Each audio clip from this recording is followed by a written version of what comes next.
Let us temporarily put a lid on this project and use that surface instead for something else, which is this beauty here. Now, I recently got this from a family member. Strangely enough, they all moved to Windows, but oh well. So this is a 2019, I believe, 4K iMac, 21.5 inches screen size. It has a relatively nice processor. I think a quad-core, just over 3 gigahertz clock speed in it, and it even still has some of that protective coating here on the back of the foot. It's in relatively good condition. I did give it a bit of a wipe down, but it was very clean, no scratches or dents or anything. Has a nice array of ports back here. Not microphone, headphones. Looks like SD card. 1, 2, 3, 4 USB-A, 2 USB-C style Thunderbolts, Ethernet, the power Kensington lock, and power button back here. It works. It has a 1 terabyte hard drive, I believe the spinning kind, in it. Only 4 gigabytes of RAM. So what we'll do with this thing is give it some TLC in the form of an SSD, and I picked also a 1 terabyte drive. Don't know if this is Fusion or not, but it's not the fastest, and we'll also give it a little bit more memory. This should be 2 times 8 gigabyte equaling 16 gigs worth of storage. Now, how do you open these things? Now, unlike my other iMac over here, hello, we can simply unscrew some stuff in the bottom and exchange at least RAM storage. I'm not so sure. That one is a bit nasty to deal with, and I'll show you why in a moment.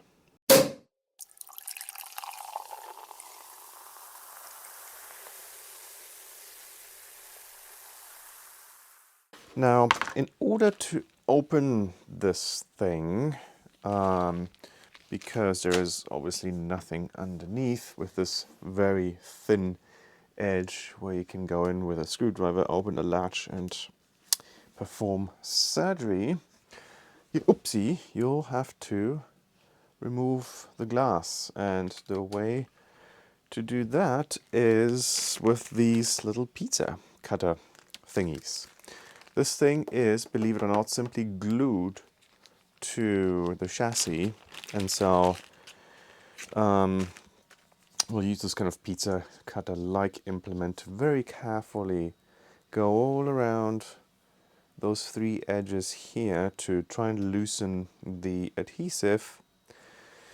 There will be cabling at the top for the camera. I don't remember if the actual display stuff is at the bottom or also at the top, so we'll have to carefully lift this up or out, remove or disconnect the cables before completely taking it off, and then obviously sticky stuff down here, clean it off. But yeah, let's get that started and see how that goes.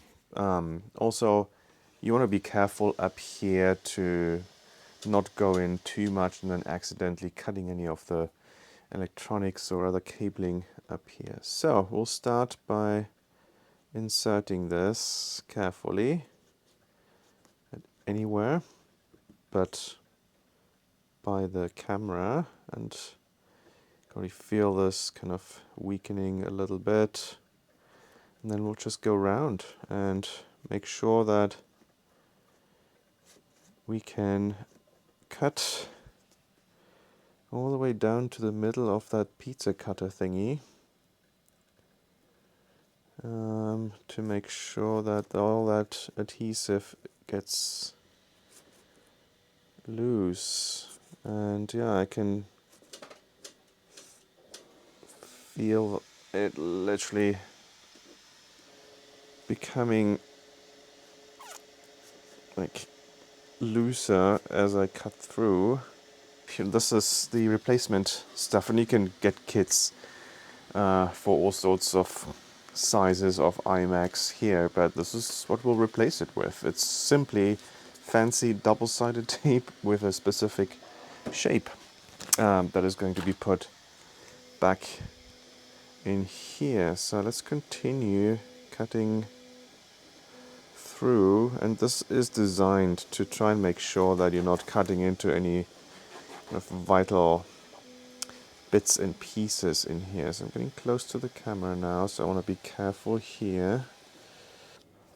And so what will happen next is that we're trying to lift this out from the top, and you can either just try and grab it yourself, and this is what I'm doing here. I'm just inserting my fingernails to try and get this out. Now, do be careful that it doesn't just fall off or tip over because of those cables. Okay, so it's coming loose. So the other thing you could do is get the suction cup thingies to try and lift it up, and I might do that instead. And I'll lie it down maybe this way so you can see what's going on in here. Let me move this up a little bit. So you'll put these on the glass and then pull one lever to create suction. So you have to be clean. Same over here. And then you can use those to lift up the screen. So this is lifting up, and the cables are all up here. So let me get you to a better angle.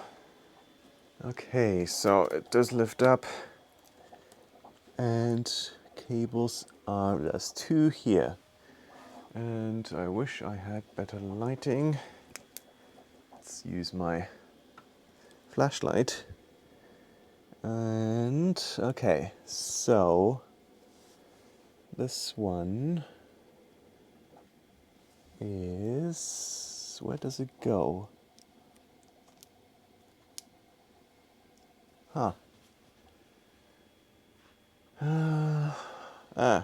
I don't connect it from here, I connect it from down here, from the board. Yes. Okay, so alright, I just needed to change the angle here so you can hopefully see a little bit better what is happening. That first connector can simply be pulled out. There is no bracket holding that in place. Now the second one has an arresting mechanism, which I believe is this flap here.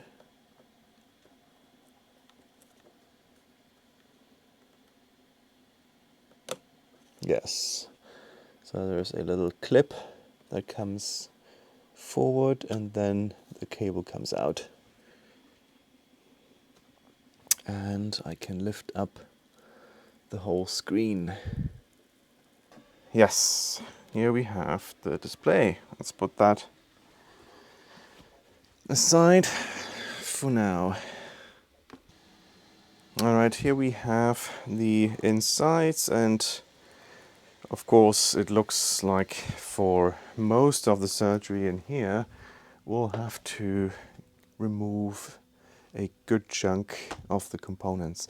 Looks pretty clean in here. There's not a lot of dirt or dust in the fan. This bracket will give us access to the hard drive. RAM is probably somewhere on the other side. So we'll just have to open this up and see where stuff is. But first of all, we have to get rid of the rest of the adhesive, and then we'll give this a bit of a clean with isopropyl alcohol. Okay, now that all of the tape stuff is off, I'll use a bit of IPA on a cotton bud. I'll just spray that on and then try to see if that helps getting the rest of that gunk from the glue of that tape off. Okay, these are T10 screws, so we'll take those out. And then that is the hard drive taken care of. Oh, 3 different sizes even on that one. Okay. The drive. There we go. Okay, so here we have the hard drive. HGST. What is that? Huh, interesting. 1 terabyte SATA drive. So we'll remove that. There was maybe a little bit of play. Now the conundrum is that I have remaining cables here with the antenna and that tiny one up there. And I'm not sure how that might come out. And boy, these are in pretty good. Another thing I could try to look at is heatsink compound on the CPU.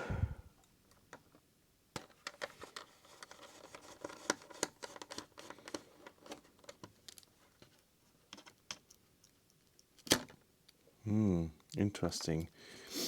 Just glued on rubber standoff on this screw. Okay, it's already disconnected. Thank you. Again, seems very clean. There's not a lot of dust of any in here, which is nice. And I forgot where that tiny screw went. Now, of course, I could just look at an iFixit guide or follow the many other YouTubers who have gone before me to try and do this. So it turns out the power supply did need to come out after all, and that requires some finagling. Now, there are some fairly large capacitors on this thing that may contain a charge, so don't touch any of the solder joints or contacts. And both cables, this is connected down here, I think, to power button. Actually, no, the inlet, power inlet, as well as the connection to the logic board. They have these little clips here that you need to press down before removing them. Don't just rip them out or you damage things. Also, and I don't think I saw this in the iFixit guide, but so obviously heatsink that was screwed in from the other side does not need to come off.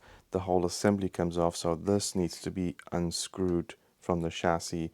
There is a mean hidden screw, this one here, where there's just a tiny little cutout here in the logic board through here. No, actually I think it was this one, yes. That one was easy to get to. That one is not, because it's quite deep down and not even this thing fits through here. So I needed to, careful with this, get a towel, to get an extension and kind of fiddle with that. I used this thing here, which is a little bit thinner than that shaft, to go in there. Not very secure because it's not magnetic, but got the job done. Then you will have to remove the Wi-Fi Bluetooth antenna cables here, which they're attached to the airport card thingy with this clip that comes off.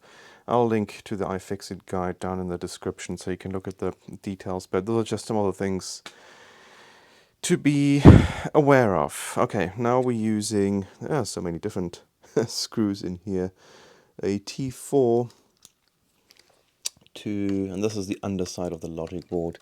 Get the cage off of the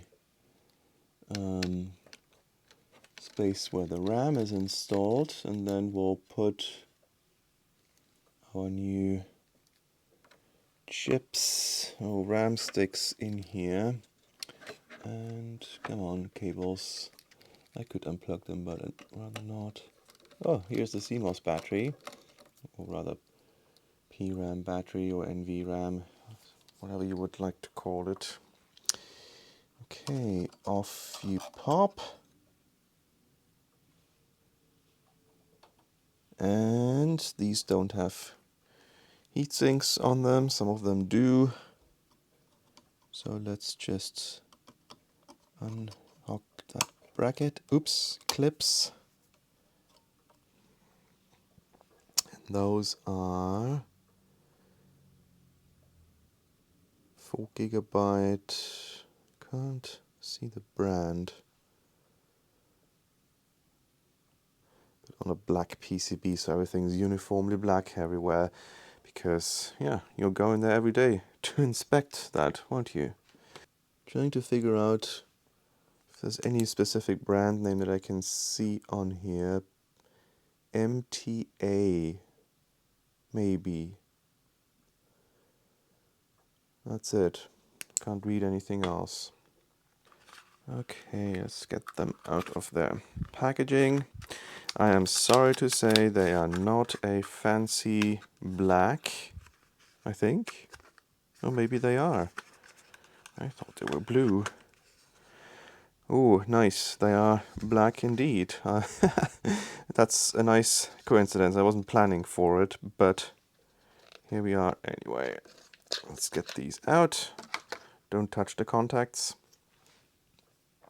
We'll put that in and press until click. Number 2.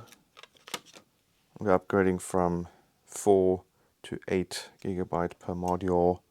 That's a reasonable price to value ratio for me in terms of what I was willing to pay for. And this is not going to be kind of an everyday machine. I'm mostly going to use this to manage my iTunes library and maybe look up occasional random facts while I'm doing videos to replace that thing over there that I showed you previously. Old 2019 8 GB iMac. Can I read this in the future? Works. And today is, oh wow, already July 8th, 2025. There we go. Okay, off you go. And then we'll simply, put this back together. But first, we'll put this cage back on.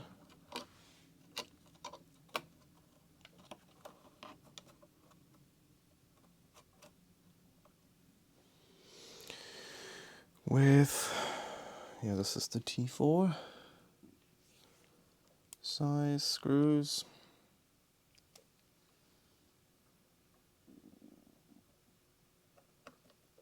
And I really need to get a better light here.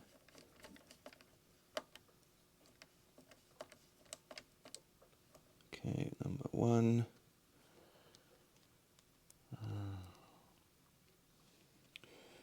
And I really hope I will not have to take this thing apart ever again, because, I mean, I do like that this is somewhat modular and you can take things out. You can even upgrade the CPU apparently in this one. But how to get there is rather cumbersome. But oh well, I shan't complain. I cannot do this with my Mac Studio, that's for sure. Okay, so back in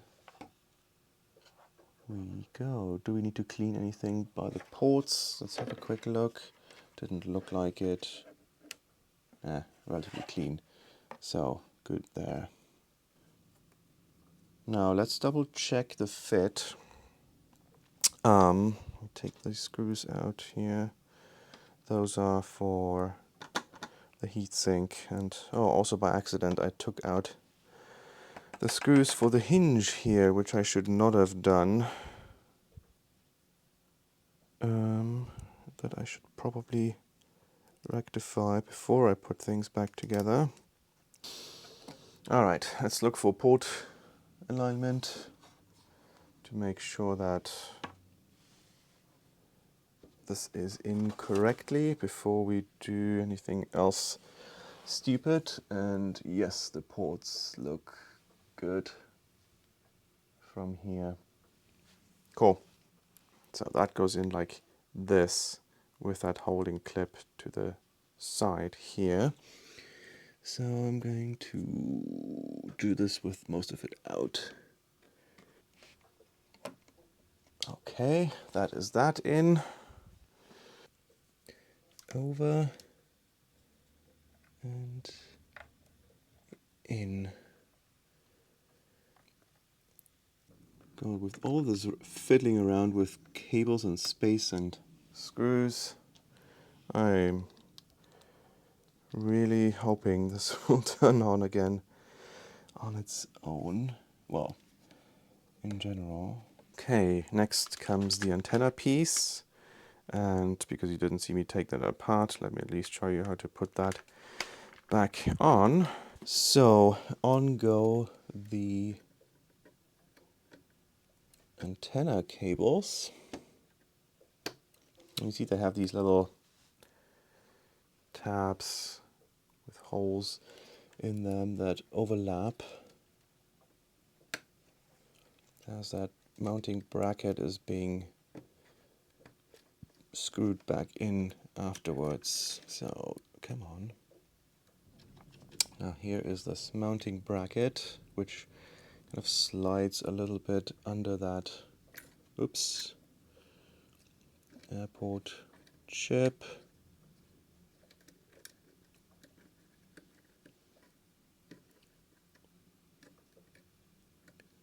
And then I believe these are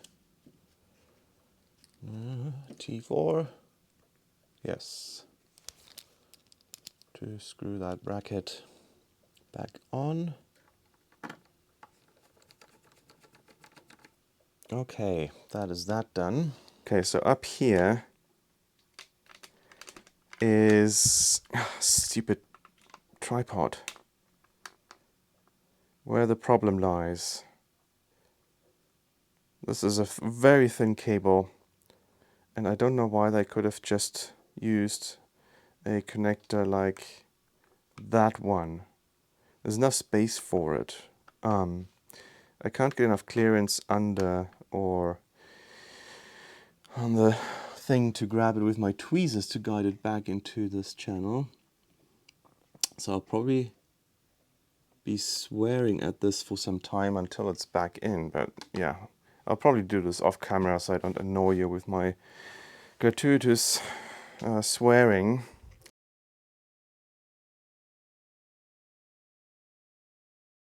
And I'm trying to get in here and reconnect those cables, which isn't too big of a deal.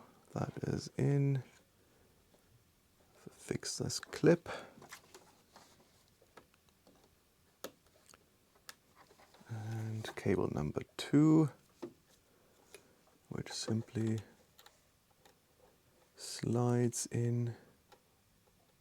So now I'll probably just use a little bit of painter's tape to hold that in place. Probably do a few more, because this is not the strongest tape, and that should be enough to kind of hold this in place temporarily. Okay, let's lift this up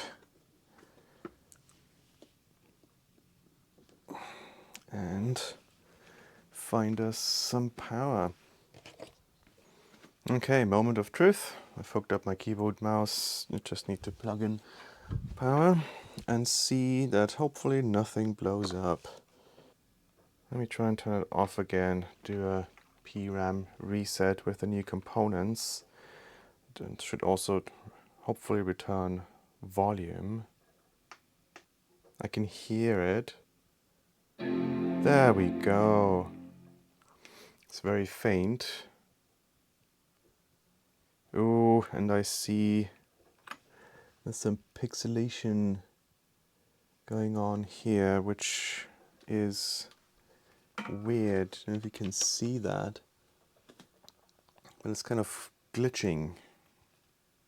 The good news is all that flickering and glitchy screen stuff and the pixel discoloration has disappeared.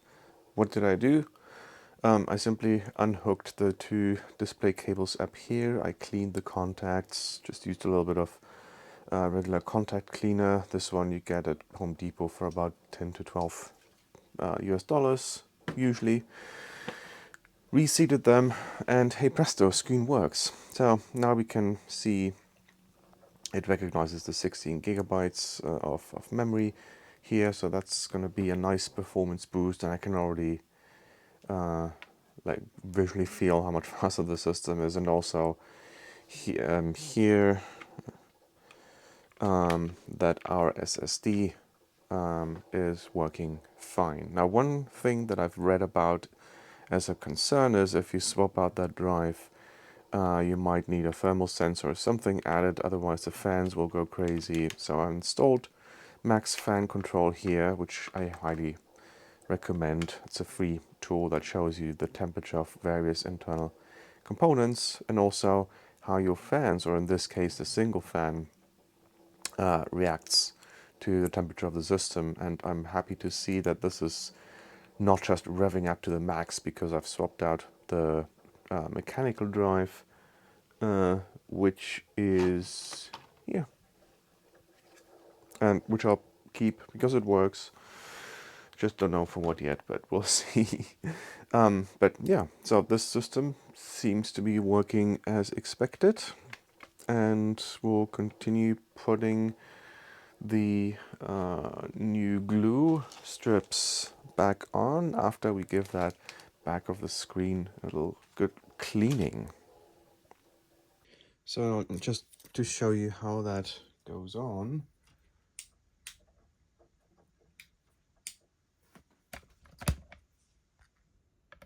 so here I'm going to, and sorry for the audio on this piece, my microphones decided to give up the ghost or rather the batteries, so we'll have to do with the built-in microphone here. But so you see these holes here and here, and they have equivalent holes in those adhesive strips. Now, this being an aftermarket piece isn't exactly lining up, but kind of. So what I'm going to do is just removing this piece here, and then this should go down while I'm holding it on the other side. I'll press this on, and then You do that with the other side, and then gently, oops, lower this on. Don't stretch it. There we go. Yeah, I'm a little bit skeptical with this because now what I believe to be the underside, based on this orientation, is only one single strip to remove from the underside of it, where with all the others it used to be two, so you could hold on to one while putting the other one down. Not so on here. They are on top. But also the labels for orientation are the same way as the others, so totally inconsistent, but I still think it's correct. I just have to be careful with putting this on after removing that bottom strip. It's just a longer thing to put down, and hopefully I won't be making any mistakes here. I'll line that here with that microphone cutout, and then slowly work it along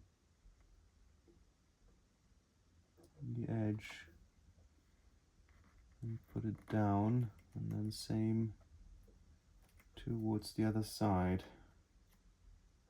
Okay, so I think what I've decided to do is all the strips are in.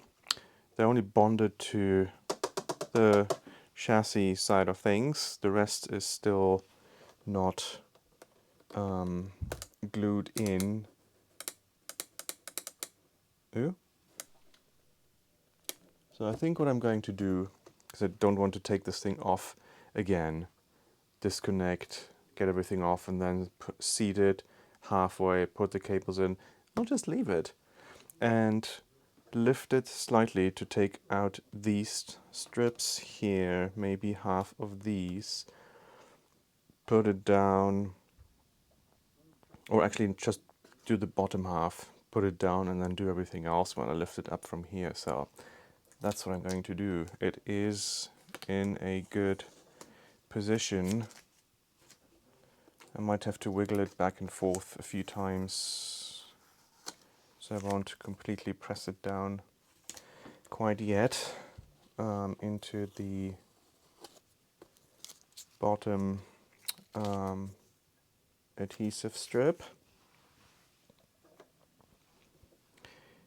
But it is lined up nicely, so I can't feel any protrusions necessarily.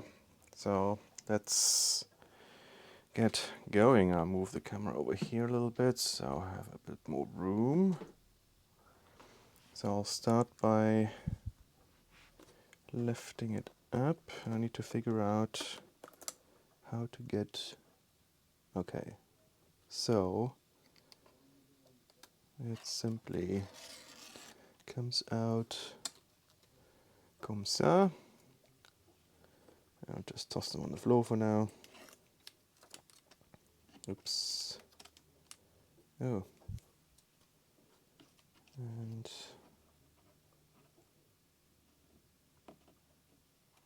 come on, last one. Oops, don't be a bitch. That came off. Why? Okay, thankfully there's a tab on the other side. There we go. And now we'll put it back down so it's connected to that piece of adhesive. Okay. Now I'm going to lift it up here, and I'll just take out the rest of it like this.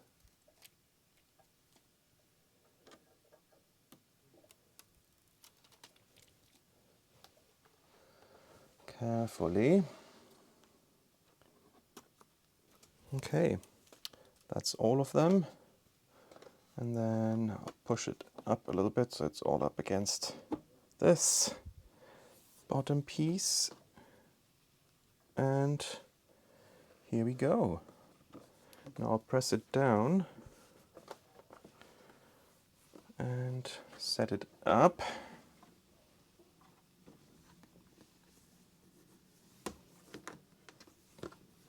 Okay.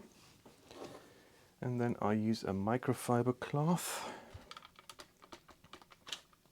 Oops. And just run it around the edge, pressing down slightly. And this is not really for cleaning purposes. I'm just trying to make sure that that gets good contact from the glass to the adhesive. You probably don't want to press too hard to avoid breaking the glass. It is a fragile substance after all.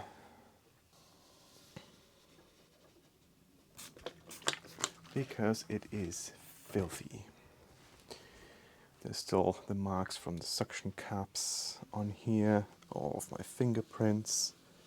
So let's clean this nicely. And there we have it. It's up and running with a fresh SSD, which gives it a nice performance boost, 16 gigabytes of RAM instead of 8. And all the information from my previous Mac over there, which is probably going into retirement. But yeah, one of the main purposes that I used this for was managing my iTunes library, which is now on music. I use Migration Assistance to move all the files over. Music automatically recognized everything, so happy about that. And I'll use this to sync to my 1 terabyte iPod, for which I might do a separate episode at some point. Yeah, I'm pretty excited about that. Should give me a nice performance boost. It runs the latest operating system without needing any patches. Might even run macOS 26, who knows. Yeah, so if you have any questions, let me know in the comments. I'll leave some links to the tools and the strips that I used down in the description. But otherwise, I hope you found this useful, maybe even learned something, definitely from the many mistakes that I've made during this journey. If you like, please feel free to subscribe and or like this video. Otherwise, I'll see you for my next one, and thank you for watching.